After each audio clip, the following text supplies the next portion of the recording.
এবার প্রচুর সংখ্যক আইসিডিএস অঙ্গনারী কর্মী নিয়োগ হতে চলেছে গোটা রাজ্য জুড়ে। ভাগ্য খুলতে চলেছে মাধ্যমিক, উচ্চ মাধ্যমিক এবং 8 পাস করা মেয়েদের। যদি আপনার বাড়ির মেয়েরা 18 থেকে 40 বছরের মধ্যে হয়ে থাকে, আর যদি মাধ্যমিক, উচ্চ মাধ্যমিক অথবা 8 পাস থেকে থাকে, আর আপনিও যদি চেয়ে থাকেন যে আপনার বাড়ির মেয়েরা এই সুযোগটি পাক বা আইসিডিএস অঙ্গনারী কর্মী হোক, তাহলে আজকের আপডেটটি সম্পূর্ণ আপনারই জন্য। অতি স্বল্পক্ষণের ভিডিও, মোটেও স্কিপ না করে শেষ পর্যন্ত দেখবেন, কারণ এমন সুযোগ বারবার আসে না। আলোচনা শুরু করার পূর্বে আপনাদের কাছে একটা রিকোয়েস্ট, ভিডিওটিকে অবশ্যই একটি লাইক করে জনস্বার্থে প্রচুর পরিমাণে শেয়ার করবেন, কারণ আপনার একটা শেয়ার দ্বারা অন্যজনের জানতে অনেকটাই সুবিধা হবে। চলুন দেখে নেওয়া যাক বিস্তারিত। তো ফ্রেন্ড, সরকার পরিবর্তন হবার পর নতুন সরকারের আমলে এবারে মুখে হাসি ফুটতে চলেছে বা ভাগ্য খুলতে চলেছে রাজ্যের মাধ্যমিক, উচ্চ মাধ্যমিক এবং 8ম শ্রেণী পাস মেয়েদের। গোটা রাজ্য জুড়ে এবারে প্রচুর সংখ্যক আইসিডিএস কর্মী নিয়োগ করা হবে। হ্যাঁ, একদম ঠিকই শুনেছেন, বলা হচ্ছে গোটা রাজ্য জুড়ে রাজ্যের বিভিন্ন ব্লক ভিত্তিক প্রায় 40,000 নিয়োগ করা হবে আইসিডিএস এবং অঙ্গনারী কর্মী। ইতিমধ্যে পশ্চিমবঙ্গ সরকার নারী এবং শিশু উন্নয়ন সমাজ কল্যাণ দপ্তরের তরফ থেকে এক বিবৃতিতে জানানো হয়েছে যে গোটা রাজ্য জুড়ে প্রায় 40,000 পদ খালি রয়েছে, যা নিয়োগ প্রক্রিয়া অতি দ্রুত হতে চলেছে রাজ্যের বিভিন্ন ব্লক ভিত্তিক। যার মধ্যে এই পদগুলি খালি রয়েছে হাওড়া, হুগলি, উত্তর 24 পরগনা, দক্ষিণ 24 পরগনা, পূর্ব মেদিনীপুর, পশ্চিম মেদিনীপুর, পুরুলিয়া, মালদা, মুর্শিদাবাদ, উত্তর দিনাজপুর এবং দক্ষিণ দিনাজপুর। এই জেলাগুলির বিভিন্ন ব্লকে প্রচুর সংখ্যক নিয়োগ চলবে অতি দ্রুত।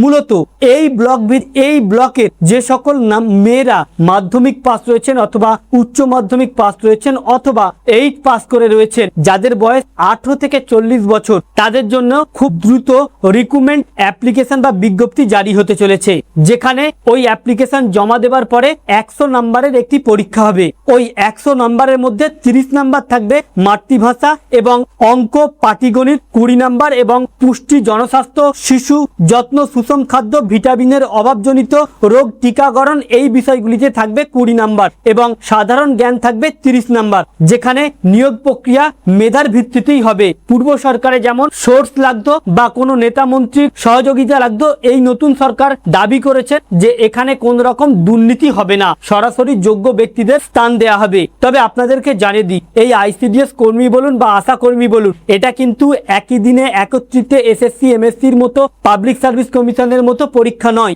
এটি বিভিন্ন ব্লক ভিত্তিক বিভিন্ন সময়ে বিভিন্ন ব্লকে হয়ে থাকে। তবে অতি দ্রুত বিভিন্ন ব্লক ভিত্তিক এই নিয়োগ চলবে। যদি আপনার মাধ্যমিক পাস থেকে থাকে, যদি আপনার বয়স 18 থেকে 40 বছরের মধ্যে হয়ে থাকে, তাহলে কিন্তু আপনার ব্লকে এখন থাকতেই আপনাকে খোঁজ রাখতে হবে, নতুবা আপনার অজান্তেই এই রিক্রুটমেন্ট পরীক্ষাটা হয়ে যাবে, আপনি জানবেন না, পরে সমস্যা হবে। অথবা আপনি আমাদের পেজকে ফলো রাখতে পারেন যে আপনি কোন ব্লক থেকে দেখছেন, তাহলে আমরা আপনাদেরকে জানিয়ে দেব দিনে আপনার ব্লকে কবে এই পরীক্ষা বা এই সুযোগটি আসতে চলেছে। তাই যদি আপনি এই পরীক্ষা দিতে ইচ্ছুক হয়ে থাকেন আর আপনি যদি আইসিডিএস কর্মী হতে ইচ্ছুক হয়ে থাকেন, তাহলে এই মুহূর্তে থেকে আপনাকে প্রিপারেশন করতে হবে মাধ্যমিক লেভেলে এই সাবজেক্টগুলির উপরে।